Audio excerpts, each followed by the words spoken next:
ಏನು ಹಿಂಬಾಗ್ಲ ಬಗ್ಗೆ ಹೇಳ್ತಾ ಇದ್ರಿ, ಅದನ್ನ ಮುಂದುವರಿಸಿ ಅಂತ. ಈಗ ಯಾರಿಗೇ ಆಗಲಿ ಮನೆಯಲ್ಲಿ ಹಿಂಬಾಗ್ಲು ಬೇಕೇ ಬೇಕು ಅಂತಕ್ಕಂತಹ ಒಂದು ಲೆಕ್ಕಾಚಾರ ಏನಕ್ಕೆ ಬರುತ್ತಿದು, ಯಾಕೆ ಹಿಂಬಾಗ್ಲು ಬೇಕೇ ಬೇಕು ಅಂತಕ್ಕಂಥದ್ದು ನಮ್ಮ ಮನಸ್ಸು ತಿಳ್ಕೊಬೇಕಾಗತ್ತೆ. ಈ ಆಸ್ತಿಯಿಂದ ವಂಚಿತರಾಗ್ತಕ್ಕಂಥದ್ದಕ್ಕೆ ಕಾರಣ ಹಿಂಬಾಗಿಲು ಯಾರ ಮನೆಗಿಲ್ವೋ ಅವ್ರ ಆಸ್ತಿ ಇದ್ರೂ ಉಪಯೋಗಿಸೋಕ್ಕಾಗಲ್ಲ. ಪಶ್ಚಿಮ ದಿಕ್ಕಿಗೆ ಯಾವ ಕಾರಣಕ್ಕೂ ಬಾಗಿಲು ಇರಲೇಬೇಕು. ಆ ಮನೆ ದೇವಸ್ಥಾನ ಥರ ಇರುತ್ತೆ ಸ್ವಲ್ಪ, ಅಂದರೆ ಕರೆಕ್ಟಾಗಿ ಇಟ್ಟಿದ್ರೆ. ಎಲ್ಲೋ ಒಡಗ್ಬಿಟ್ಟು ಹಿಂದ್ಗಡೆ ಮಾಡಕ್ಬಿಟ್ಟು ನಮ್ಮದು ಹಿಂದ್ಗಡೆ ಐತಿ ಅಂದ್ರೆ ನನಗೆ ಗೊತ್ತಿಲ್ಲ.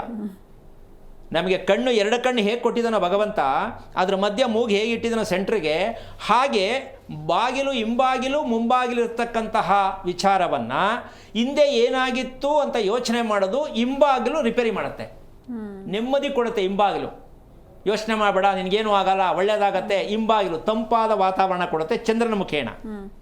ಇನ್ನು ಮುಂಬಾಗಿಲು ಮುಂದೆ ಏನೂ ಆಗಲ್ಲ, ಸಕ್ಸಸ್ ಆಗ್ತೀನಿ ಅಂತ ಅದು ಮೆಸೇಜ್ ಕೊಡುತ್ತೆ. ಈಗ ಶಾಸ್ತ್ರ ಹೇಳೋದು ಮನೇಲೇ ಇದ್ದಾರೆ ಅಂತನಾ, ಅಲ್ಲಿ ಹೊರಗಡೆ ಹೋಗಿ ಕೇಳಬೇಕು ಅಂತನಾ? ಮನೇಲೇ ಇದ್ದಾರೆ ಅಂತ ಅದಲ್ವಾ? ಮಕ್ಕಳಾದಿಯಾಗಿ ಇಡೀ ಕುಟುಂಬಕ್ಕೆ ಶಾಸ್ತ್ರ ಹೇಳೋದು, ಜ್ಯೋತಿಷ ಹೇಳೋದು, ವಾಸ್ತು ಹೇಳೋದು ಎಲ್ಲ ಅವ್ರ ಮನಸ್ಸಿಗೆ ಏನೇನು ಬೇಕು ಎಲ್ಲವೂ ಕೂಡ ಕ್ಲಾರಿಟಿಯಾಗಿ ಗೊತ್ತಾಗತ್ತೆ. ನಾನು ಹಿಂಗೆ ಬದುಕಬೇಕು, ನಾನು ಹಿಂಗಿರಬೇಕು, ನಾನು ಇಷ್ಟೊತ್ತಿಗೆ ಊಟ ಮಾಡಬೇಕು, ಇಷ್ಟೊತ್ತಿಗೆ ಮಲಗಬೇಕು. ನೀವು ಯಾರಿಗೂ ಬುದ್ಧಿ ಹೇಳಕ್ಕೆ ಹೋಗಬೇಡಿ. ನೀವು ಮನೆಯಲ್ಲಿ ಬುದ್ಧಿವಂತರಾದವರು ಮನೆ ಕಟ್ಟಿದ್ದೀರಾ, ಎರಡು ಬಾಗಿಲಿಟ್ಟು ಯೋಚನೆ ಮಾಡಿ ಫಸ್ಟು.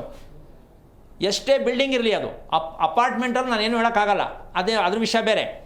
ಭೂಮಿ ಮೇಲೆ ಮನೆಯನ್ನು ಕಟ್ಟಿರ್ತಕ್ಕಂಥ ಬುದ್ಧಿವಂತರಿಗೆ ನಾನು ಒಂದು ವಿಷಯ ಹೇಳ್ತೀನಿ. ನಿಮ್ಮ ಮನೆಗೆ ಎರಡು ಬಾಗಿಲು ಇದೆಯಾ, ಇದು ತಿಳ್ಕೊಂಡ್ರೆ ನೀವು ಯಾವುದು ಯೋಚನೆ ಮಾಡಬೇಕಾಗಿಲ್ಲ. ಮನೇಲಿ ಏನೇನು ಯಾರಿಗೆ ಮದುವೆ ಆಗಬೇಕು, ಮಕ್ಕಳಾಗಬೇಕು ಎಲ್ಲ ಆಟೋಮೆಟಿಕ್ಕಾಗಿ ಆಗುತ್ತೆ.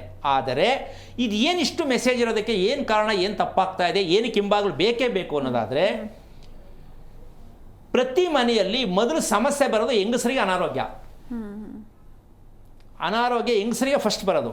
ಅದು ಎಲ್ಲಿ ಬರುತ್ತೆ ಅಂತಕ್ಕಂಥದ್ದು ಮೂತ್ರಾಂಗ ಮತ್ತು ಮೆದುಳು, ಇದೆರಡಕ್ಕೂ ಏಟು ಹೊಡೆಯುತ್ತೆ.